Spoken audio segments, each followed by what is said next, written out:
when it's the one world currency and you get the chip inside of you. Like Mark of the Beast. And what's going to happen is when they so that's headed towards that. Right. So the chip, it's to condition your mind.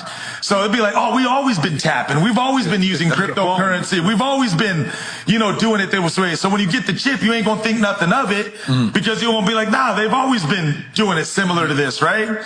So the chip, when they put it inside of you, is going to be activated as your credit card. So long story short, now you could just, if they put it in your forehead or your wrist, now you could just slide your arm or slide your head, whatever they decide to put it in. And they're going to say, oh, there's all these good things about it. And this is where they manipulate / trick you / deceive you. They're going to say, you know why the chip is good? Because now no one could come up to you and just rob you and take your cash. You know why the chip is good? Because if you get kidnapped, I can find you and locate you with the chip. They're going to tell you all these great things. But here's the part that they don't tell you. If you do not comply with the government, and you do not do what the government says, all they got to do is simply turn that chip off. And now your credit card don't work, and now you can't even go to Carl's Jr. and get a cheeseburger. Now you can't even go get tacos or eat. And now, in order for that chip to be turned back on / activated, you got to be under control and the mercy of the government and what they tell you to do to be able to even shop for food or whatever else is that you want to get.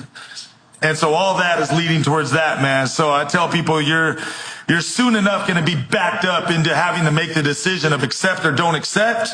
But when it comes down to it, and people always, and that's how they control you. And people always say, oh, they got you control on your phone. No, they don't. Because I could take this phone, I could throw it in a river, and you no longer got anything on me physically. But once they put that in you physically, now you're under control because that's your credit card, that's your currency, that's your money, that's your whole damn life right there. Right. And again, a lot of this is exposed. You guys can watch the documentary with your own eyes. And to go one step farther, respectfully, it's all in the Bible. Right. It's all in Revelations. It's right there in black print. Right. So all I'm saying is, but if you want to see some current, watch America Faces of Freedom. You'll get a wake-up call right there, and it shows you how and why this is happening, because this is all leading up to the one world government, the one world currency. And if you know the